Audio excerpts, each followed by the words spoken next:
So ಎಲ್ಲರಿಗೂ ನಮಸ್ತೆ. ಮತ್ತೆ ನಾನು ನಿಮ್ಮ ಮಹೇಶ್ ಮಾತಾಡ್ತಿರೋದು.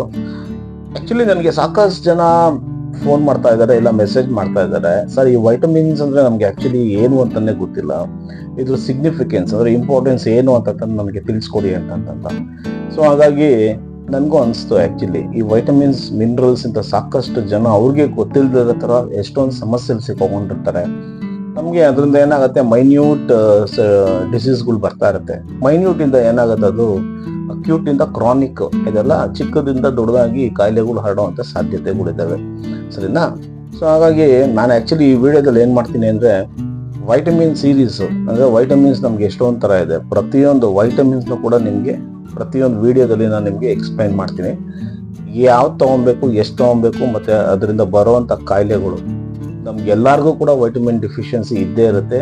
ನಾವು ಯಾವ್ದಾದ್ರು ಒಂದು ಪ್ರಾಬ್ಲಮ್ ಇಂದ, ವೈಟಮಿನ್ ಡಿಫಿಷಿಯನ್ಸಿ ಪ್ರಾಬ್ಲಮ್ ಇಂದನೇ ನಾವು ಸಫರ್ ಆಗ್ತಾ ಇರ್ತೀವಿ. ಬಟ್ ಅದು ನಮ್ಗೆ ಗೊತ್ತಾಗಲ್ಲ.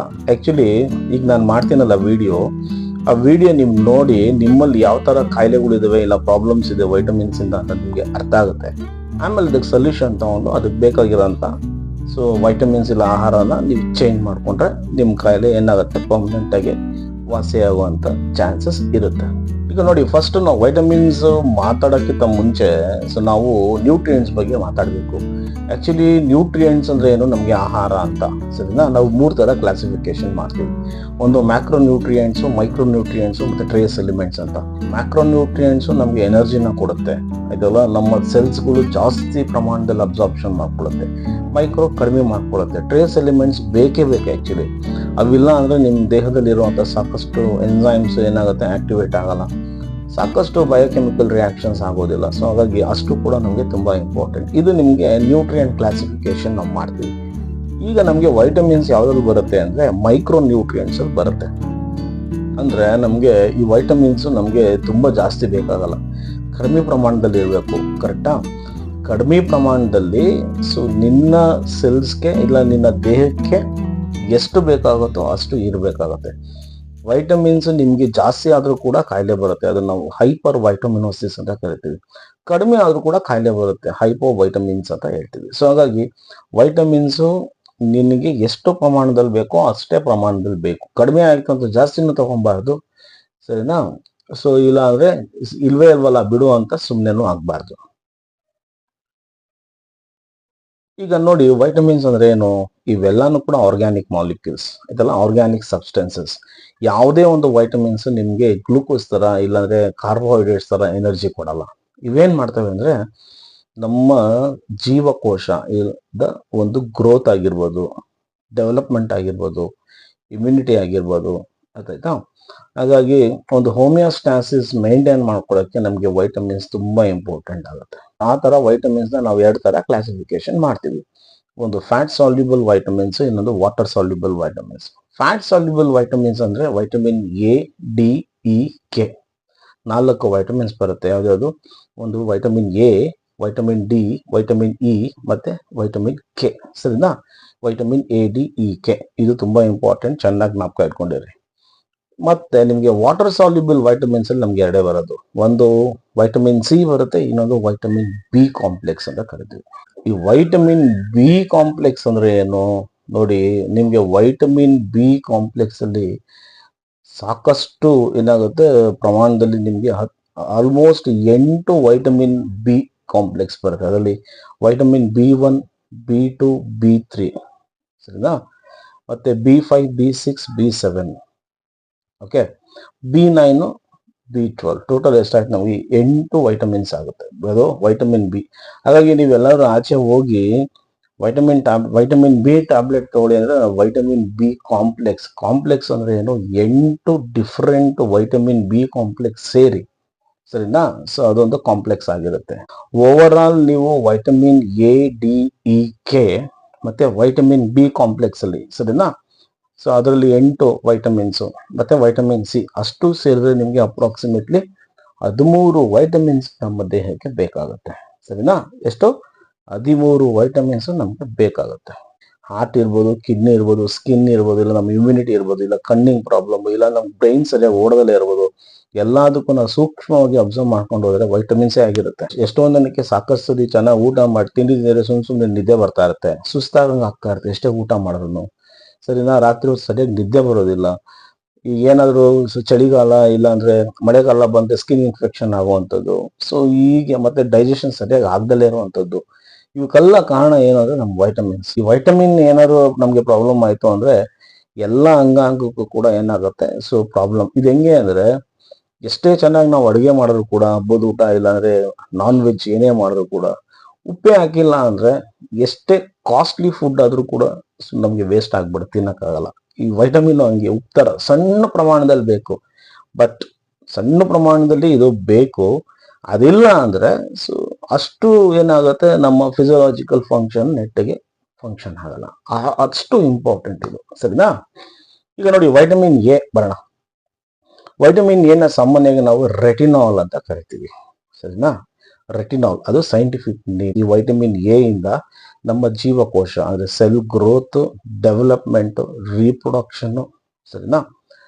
ಸೊ ಈ ಮೂರು ಕೂಡ ಕರೆಕ್ಟ್ ಆಗಿ ಆಗುತ್ತೆ. ಸೊ ಈ ವೈಟಮಿನ್ ಎ ನಮ್ಗೆ ಯಾಕೆ ಅಷ್ಟೊಂದು ಇಂಪಾರ್ಟೆಂಟು ಅಂತ ನೋಡಿದ್ರೆ, ಸಾಮಾನ್ಯವಾಗಿ ನೀವು ನೋಡಿ ವೈಟಮಿನ್ ಎ ಡಿಫಿಷಿಯನ್ಸಿ ಬಂದಿರೋರಿಗೆ ನೈಟ್ ಬ್ಲೈಂಡ್ನೆಸ್ ಅಂತ ಕರಿತೀವಿ. ಸೊ ನೈಟ್ ಬ್ಲೈಂಡ್ನೆಸ್ ಅಂದ್ರೆ ಸೊ ಸಾಯಂಕಾಲ 6 ಗಂಟೆ ಆಗಿದ ತಕ್ಷಣ ಏನಾಗುತ್ತೆ, ಅವ್ರಿಗೆ ಕಣ್ಣು ಸರಿಯಾಗಿ ಅಡ್ಜಸ್ಟ್ ಮಾಡ್ಕೊಳಕ್ಕಾಗಲ್ಲ, ಅಂದ್ರೆ ಸರಿಯಾಗಿ ಕಾಣಿಸಲ್ಲ, ಬೆಳಕು ಅಡ್ಜಸ್ಟ್ ಮಾಡ್ಕೊಳಕ್ಕಾಗಲ್ಲ, ಸರಿನಾ. ಈ ವೈಟಮಿನ್ ಎ ಯಾರಿಗೆ ಡಿಫಿಷಿಯಂಟ್ ಇರ್ತಾರೆ ಅವರು ಈ ಗುಡ್ಡೆ ಇರ್ತಲ್ಲ, ಕಣ್ಣಿನ ಗುಡ್ಡೆಯಲ್ಲಿ ಕಪ್ಪು ಕಲರ್ ವೈಟ್ ಜಾಗದಲ್ಲಿ ಏನಾಗಿರುತ್ತೆ, ಕಪ್ಪು ಕಲರ್ ಮಾರ್ಕ್ ಇರುತ್ತೆ. ಸಾಮಾನ್ಯವಾಗಿ ನೀವು ಅಬ್ಸರ್ವ್ ಮಾಡಿ, ನಿಮ್ಗಳಲ್ಲೇ ಇರಬಹುದು, ಇಲ್ಲಾಂದ್ರೆ ನಿಮ್ ಫ್ರೆಂಡ್ಸ್ ಅಲ್ಲಿ ಇರ್ಬೋದು, ಇಲ್ಲ ನಿಮ್ ಫ್ಯಾಮಿಲಿಯಲ್ಲಿ ಯಾರ್ದಾದ್ರು ಕಣ್ಣು ನೋಡಿದ್ರೆ ಈ ವೈಟ್ ಕಲರ್ ಗುಡ್ಡೆ ಮೇಲೆ ಕಪ್ಪು ಕಲರ್ ಒಂದು ಸ್ಪಾಟ್ ಇರುತ್ತೆ, ಒಂದ್ ಸ್ಪಾಟ್ ಇಲ್ಲಾಂದ್ರೆ 2 ಸ್ಪಾಟ್ ಇರುತ್ತೆ. ಅವಾಗ ನೀವು ಅರ್ಥ ಮಾಡ್ಕೊಬೇಕು ಅದು ವೈಟಮಿನ್ ಎ ಡಿಫಿಷಿಯನ್ಸಿ ಅಂತ. ನೇಲ್ಸ್ಗಳು ಸಡನ್ ಆಗಿ ಕಟ್ ಆಗುವಂಥದ್ದು ಆಯ್ತಲ್ಲ, ಉಗುರು ಹಾಗಾಗಿ ಆಚೆ ಬರುವಂಥದ್ದು, ಕೂದಲು ಉದುರೋಕೆ, ಡ್ಯಾಂಡ್ರಫ್ಗೆ ಎಲ್ಲದಕ್ಕೂ ಇಂಡೈರೆಕ್ಟ್ಲಿ ವೈಟಮಿನ್ ಡಿಫಿಷಿಯನ್ಸಿ. ಮತ್ತೆ ಸ್ಕಿನ್ ಅಲ್ಲಿ ಸ್ಕೇಲ್ಸ್ ಹಾಗಾಗಿ ಬರ್ತಾ ಇರುತ್ತೆ, ಅರ್ಥ ಆಯ್ತಾ. ಸೊ ಚರ್ಮ ಸುಲಿಯೋದು ಅಂತ ಹೇಳ್ತೀವಲ್ಲ, ಆ ತರ ಆಗ್ತಾ ಇರುತ್ತೆ. ಇದೆಲ್ಲ ನೋಡ್ಕೊಂಡ್ರೆ ನಮ್ಗೆ ಬೇರೆ ಬೇರೆ ವೈಟಮಿನ್ ಡಿಫಿಷಿಯನ್ಸಿ ಅಂತ ಈ ತರ ಕಾಯಿಲೆಗಳು ಬರುವಂಥದ್ದು. ವೈಟಮಿನ್ ಎ ಏನಾದ್ರು ನಿಮ್ಗೆ ಪ್ರಾಬ್ಲಮ್ ಆಯ್ತು ಅಂದ್ರೆ ಮೇನ್ ಏನಾಗುತ್ತೆ, ಐ ಹೆಲ್ತ್ ಅಂತ ಕರಿತೀವಿ. ಸಖತ್ ಇಂಪಾರ್ಟೆಂಟ್ ಇದು, ಅಂದ್ರೆ ನಮ್ಮ ಕಣ್ಣಿನ ಹೆಲ್ತ್ ತುಂಬಾ ಇಂಪಾರ್ಟೆಂಟ್. ನಿಮ್ಗೆ ಕಣ್ಣು ಕರೆಕ್ಟಾಗಿ ಕಾಣಿಸ್ಬೇಕು ಅಂದ್ರೆ ವೈಟಮಿನ್ ಎ ಕರೆಕ್ಟಾಗಿ ಇರಬೇಕು, ಆಯ್ತಾ. ನಮ್ಗೆ ಇದನ್ನು ನಾವು ನೈಟ್ ಬ್ಲೈಂಡ್ನೆಸ್ ಅಂತ ಹೇಳಿದ್ನಲ್ಲ, ಇದ್ರಲ್ಲಿ ಏನಾಗುತ್ತೆ ನೋಡಿ, ನಿಮ್ಮ ಕಣ್ಣಲ್ಲಿ ತುಂಬಾ ಇಂಪಾರ್ಟೆಂಟ್ ಏನಿರುತ್ತೆ, 2 ತರ ಸೆಲ್ ಇರುತ್ತೆ, ಒಂದು ರಾಡ್ಸ್, ಇನ್ನೊಂದು ಕಾನ್ಸ್ ಅಂತ. ರಾಡ್ ಏನ್ ಮಾಡುತ್ತೆ ಅಂದ್ರೆ ನಿಮ್ಗೆ ಈ ಡಿಮ್ನೆಸ್ ಅಂದ್ರೆ ಕಡಿಮೆ ಬೆಳಕಲ್ಲಿ ನಮ್ಮ ಕಣ್ಣ ಚೆನ್ನಾಗಿ ಕಾಣಿಸೋ ತರ ಆಕ್ಟಿವೇಟ್ ಮಾಡುತ್ತೆ. ನೀವು ಯಾವ್ದಾದ್ರು ಮೂವಿ ಥಿಯೇಟರ್ಗೆ ಸಡನ್ ಆಗಿ ಹೋಗಿದ ತಕ್ಷಣ ಕಾಣಿಸಲ್ಲ, ಸರಿನಾ. ಯಾಕಂದ್ರೆ ನೀವು ಬೆಳಕಿಂದ ಕತ್ಲು ಕಡೆ ಬಂದಿರ್ತೀರ. ಅಂತ ಟೈಮಲ್ಲಿ ನಿಮ್ಮ ರಾಡ್ಸ್ ಏನಾಗುತ್ತೆ, ಆಕ್ಟಿವೇಟ್ ಆಗುತ್ತೆ. ಯಾವಾಗ, ಕತ್ಲು ಟೈಮಲ್ಲಿ, ಸಂಜೆ ಹೊತ್ತು, ಅಂದ್ರೆ ಡಿಮ್ ಲೈಟ್ ಇರಬೇಕು. ಆವಾಗ ಒಂದು 10 ನಿಮಿಷ ಆದ್ಮೇಲೆ ನಿಮ್ಗೆ ಏನಾಗುತ್ತೆ, ಥಿಯೇಟರ್ ಇರೋರೆಲ್ಲ ನೀಟಾಗಿ ಕಾಣಿಸಕ್ ಶುರು ಮಾಡ್ತಾರೆ, ಆಯ್ತಲ್ಲ. ಸೊ ಹಾಗೆ ಆ ಟೈಮಲ್ಲಿ ನೀವು ಅಂದ್ಕೊಬೇಕು, ನಿಮ್ಮ ಕಣ್ಣಲ್ಲಿ ರಾಡ್ ಅನ್ನೋ ಸೆಲ್ಲು ಆಕ್ಟಿವೇಟ್ ಆಗಿರುತ್ತೆ. ಇನ್ನೊಂದು ಕಾನ್ಸ್ ಯಾವಾಗ ಜಾಸ್ತಿ ಬೆಳಕಿರೋ, intensity of light when it is more then ಏನಾಗುತ್ತೆ ನಮ್ಗೆ ಈ cones that will become active. ಜೊತೆಗೆ ನಿಮ್ ಕಣ್ಣಲ್ಲಿ 2 ಇಂಪಾರ್ಟೆಂಟ್ ಲೇಯರ್ಸ್ ಇರುತ್ತೆ, ಸರಿನಾ. ಒಂದು ಕಾರ್ನಿಯಾ ಇರುತ್ತೆ, ಈ ಕಾರ್ನಿಯಾ ತುಂಬಾ ಇಂಪಾರ್ಟೆಂಟ್. ಮತ್ತೆ ಇನ್ನೊಂದು ರೆಟಿನಾಲ್ ಇರುತ್ತೆ, ರೆಟಿನಾ ಅಂತಾನೆ ಕರಿತೀವಿ, ಅದಕ್ಕೆ ಅದು ರೆಟಿನಾಲ್. ಅದಕ್ಕೆ ವೈಟಮಿನ್ ಎ ನ ನಾವು ರೆಟಿನಾಲ್ ಅಂತೀವಿ. ಇದು ಯಾಕೆಂದ್ರೆ ರೆಟಿನಾಗೆ ರೆಟಿನಾಲ್ ಬೇಕು, ಸರಿನಾ. ಈ ನಿಮ್ಮ ಕಣ್ಣಿನ ಲೇಯರ್ ಪದರ ಏನ್ ಲೆನ್ಸ್ ಅಂತ ನಾವ್ ಹೇಳ್ತೀವಿ, ಕಾರ್ನಿಯಾ ಲೆನ್ಸ್ ಅಂತ. ಎಲ್ಲರಿಗೂ ಆಪರೇಷನ್ ಆದಾಗ ಕಣ್ಣು ದಾನ ಮಾಡೋರು ಅಂತ ಕಣ್ಣ ಕಂಪ್ಲೀಟ್ ಆಗಿ ಯಾರು ಕಿತ್ಕೊಂಡು ಹೋಗಲ್ಲ, ಕಣ್ಣಲ್ಲಿರುವಂತ ಗುಡ್ಡೆ ಮೇಲೆ ಇರುವಂತ ಲೆನ್ಸ್ ಮಾತ್ರ ತಗೊಂಡು ಹೋಗ್ತಾರೆ. ಅದು ಚೆನ್ನಾಗಿರ್ಬೇಕು, ಚೆನ್ನಾಗಿರೋ ನಿಮ್ಗೆ ಕರೆಕ್ಟಾಗಿ ಕಣ್ಣು ಕಾಣಿಸುತ್ತೆ.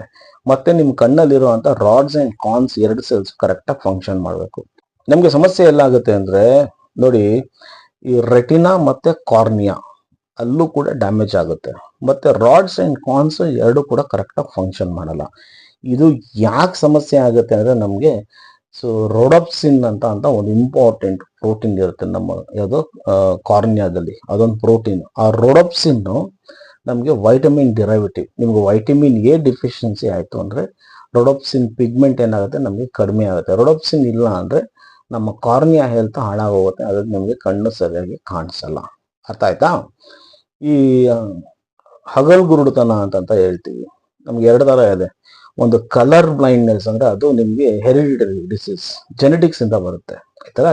ಜೆನೆಟಿಕ್ ಡಿಫಿಷಿಯನ್ಸಿಯಿಂದ ಅವರು ರೆಡ್ ಮತ್ತೆ ಗ್ರೀನ್ ಕಲರ್ ನ ಐಡೆಂಟಿಫೈ ಮಾಡಲ್ಲ.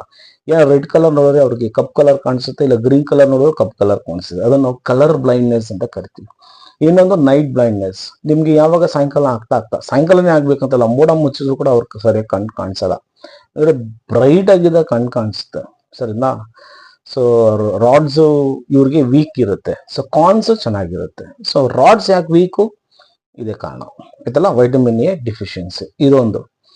ಮತ್ತೆ ಎಕ್ಸಿರೋಫ್ಥಾಲ್ಮಿಯಾ ಅಂತ ಇನ್ನೊಂದು ಕಾಯಿಲೆ ಬರುತ್ತೆ. ಎಕ್ಸಿರೋಫ್ಥಾಲ್ಮಿಯಾ ಅದು ಕೂಡ ಕಣ್ಣಿಗೆ ಸಮಸ್ಯೆ. ಏನಾಗುತ್ತೆ, ನಾನು ಹೇಳಿದಾಗ ನಿಮ್ಗೆ ಸ್ಪಾಟ್ಸ್ ನೀವು ನೋಡಿ ಏನಾಗುತ್ತೆ, ಕೆರಾಟೋಮೊಲಾಶಿಯಾ ಆಫ್ ಕಾರ್ನಿಯಾ ಅಂತ ಕರಿತೀವಿ. ಕೆರಾಟೋಮೊಲಾಶಿಯಾ ಅಂದ್ರೆ ಏನು? ಕೆರಾಟಿನ್ ಅನ್ನೋದು ಒಂದು ಪ್ರೋಟೀನ್. ಸರಿನಾ? ಆ ಪ್ರೋಟೀನ್ ಏನಾಗುತ್ತೆ, ಸೊ ನಮ್ಮ ಕಾರ್ನಿಯಾದಲ್ಲಿ ಕಡಿಮೆ ಆಗ್ತಾ ಹೋಗುತ್ತೆ. ಸರಿನಾ? ಸೊ ಯಾವಾಗ ನಿಮ್ಗೆ ಅವಾಗ ಹರ್ನಿಯೇಷನ್ ಆಫ್ ಕಾರ್ನಿಯಾ ಅಂತ ಕರಿತೀವಿ. ಹರ್ನಿಯೇಷನ್, ನಿಮ್ಗೆ ಹರ್ನಿಯಾ ಆಗುತ್ತೆ ಗೊತ್ತಲ್ಲ, ಹಂಗೆ ಕಾರ್ನಿಯಾ ಏನಾಗುತ್ತೆ, ನಿಮ್ಮ ಕಣ್ಣು ಗುಡ್ಡೆ ಮೇಲೆ ಇರುವಂತ ಲೆನ್ಸ್ ಏನಾಗುತ್ತೆ, ಸಿಪ್ಪೆ ತರ ಹಾಗೆ ಸುಲ್ಕೊಂಡ್ ಬರಕ್ ಶುರು ಆಗ್ಬಿಡುತ್ತೆ. ಅರ್ಥ ಆಯ್ತಲ್ಲ? ಕಂಪ್ಲೀಟ್ ಆಗಿ ಅವಾಗ ಏನಾಗುತ್ತೆ, ನಿಮ್ಗೆ ಅದು ಹಾರ್ಡ್ ಆಗುತ್ತೆ. ಫೈನಲ್ ಆಗಿ ನಿಮ್ಗೆ ಬ್ಲೈಂಡ್ನೆಸ್ ಹಾಕೋಗ್ಬಿಡುತ್ತೆ, ಕಣ್ಣೇ ಕಾಣಿಸಲ್ಲ. ಸರಿನಾ? ಹಾಗಾಗಿ ನಾನಲ್ವಾ, ಎಷ್ಟೊಂದು ತರ ಸಮಸ್ಯೆಗಳು ಈ ವೈಟಮಿನ್ ಎ ಡಿಫಿಷಿಯನ್ಸಿಂದ ನಮ್ಗೆ ಬರುತ್ತೆ. ಮತ್ತೆ ಇನ್ನೊಂದು ಹೇಳಿ, ನಮ್ಗೆ ನೈಟ್ ಬ್ಲೈಂಡ್ನೆಸ್ಸು, ಕೆರಾಟೋಮೊಲಾಶಿಯಾ, ಸರಿದಾ? ಸೊ ಈ ತರ ಬೇರೆ ಬೇರೆ ಹರ್ನಿಯೇಷನ್ ಆಫ್ ಕಾರ್ನಿಯಾ ಆಗುವಂಥದ್ದು ಆಯ್ತಲ್ಲ. ಮತ್ತೆ ಎಕ್ಸಿರೋಫ್ಥಾಲ್ಮಿಯಾ ಅಂತ ಹೇಳಿದಾಗ ನಾನು, ಆ ಕಾಯಿಲೆ ಬರುವಂಥದ್ದು, ಇದೆಲ್ಲಾನು ಕೂಡ ನಮ್ಮ ವೈಟಮಿನ್ ಎ ನಿಮ್ಗಿಲ್ಲ ಅಂದ್ರೆ ಕಣ್ಣಿನ ಹೆಲ್ತ್ ಹೋಯ್ತು ಅಂತ ಅರ್ಥ. ಮತ್ತೆ ನಿಮ್ಮ ಸ್ಕಿನ್ ಕೂಡ ಏನಾಗುತ್ತೆ, ಅದು ಕೂಡ ಏನಾಗುತ್ತೆ, ಪ್ರಾಬ್ಲಮ್ ಆಗುತ್ತೆ, ಡ್ರೈನೆಸ್ ಆಫ್ ಸ್ಕಿನ್ ಆಗುತ್ತೆ. ತುಂಬಾ ಇಂಪಾರ್ಟೆಂಟ್ ಏನಂದ್ರೆ ಈ ಕ್ರಾನಿಕ್ ಇಂಟೆಸ್ಟೈನಲ್ ಪ್ರಾಬ್ಲಮ್. ನಿಮ್ಮ ಇಂಟೆಸ್ಟೈನ್ ಇದೆಯಲ್ಲ, ವೈಟಮಿನ್ ಎ ಕಡಿಮೆ ಆಯ್ತು ಅಂದ್ರೆ ನಿಮ್ಮ ಕರಳು, ಚಿಕ್ಕ ಕರಳು ಮತ್ತೆ ದೊಡ್ಡ ಕರಳಲ್ಲಿ ಸಾಕಷ್ಟು ಸಮಸ್ಯೆ, ಬೌಲ್ ಮೂವ್ಮೆಂಟ್ ಆಗಿರ್ಬೋದು, ಇಲ್ಲಾಂದ್ರೆ ತಿಂದಿರೋ ಅಂತ ಆಹಾರ ಡೈಜೆಷನ್ ಆಗಿರ್ಬೋದು, ಇದಕ್ಕೆಲ್ಲ ಪ್ರಾಬ್ಲಮ್ ಆಗುತ್ತೆ. ಯಾವುದು? ವೈಟಮಿನ್ ಎ ಡಿಫಿಷಿಯನ್ಸಿಯಿಂದ. ಅದು ಬಿಟ್ರೆ ನಿಮ್ಗೆ ವೈಟಮಿನ್ ಎ ನಮ್ಗೆ ಇನ್ನೊಂದು ಏನಕ್ಕೆ ತುಂಬಾ ಇಂಪಾರ್ಟೆಂಟ್ ಅಂದ್ರೆ, ವೈಟಮಿನ್ ಎ ನೋಡಿ ನಮ್ಮ ಕಣ್ಣಿಗೆ ಇಂಪಾರ್ಟೆಂಟು, ನಮ್ಮ ಇಂಟೆಸ್ಟೈನ್ಗೆ ಇಂಪಾರ್ಟೆಂಟ್, ಕರುಳುಗಳಿಗೆ ಇಂಪಾರ್ಟೆಂಟು, ಜೊತೆಗೆ ನಮ್ಮ ಸ್ಕಿನ್ಗೆ ಇಂಪಾರ್ಟೆಂಟ್ ಆಗುತ್ತೆ. ಅದು ಬಿಟ್ರೆ ನಿಮ್ಗೆ ಸೊ ನಮ್ಮ ಇಮ್ಯುನಿಟಿಗೆ ವೈಟಮಿನ್ ಎ ತುಂಬಾ ಇಂಪಾರ್ಟೆಂಟ್. ಸೊ ಇಮ್ಯುನಿಟಿ ಬಗ್ಗೆ ನಾವು ಸಾಕಷ್ಟು ಹೇಳ್ಬೋದು. ಯಾಕೆಂದ್ರೆ ನಮ್ಮಲ್ಲಿ ಲಿಂಫೋಸೈಟ್ ಅಂತ, ಅದು ಒಂದು ಬಿಳಿ ರಕ್ತ ಕಣ. ಈ ಲಿಂಫೋಸೈಟ್ಸ್ ಅಲ್ಲಿ ಎರಡು ತರ ಬರುತ್ತೆ, ಒಂದು ಬಿ ಲಿಂಫೋಸೈಟ್, ಇನ್ನೊಂದು ಟಿ ಲಿಂಫೋಸೈಟ್ ಅಂತ ಬರುತ್ತೆ. ಸರಿನಾ? ಈ ಎರಡು ಲಿಂಫೋಸೈಟ್ ಕರೆಕ್ಟ್ ಆಗಿ ಫಂಕ್ಷನ್ ಆಗಬೇಕು ಅಂದ್ರೆ ವೈಟಮಿನ್ ಎ ತುಂಬಾ ಇಂಪಾರ್ಟೆಂಟ್.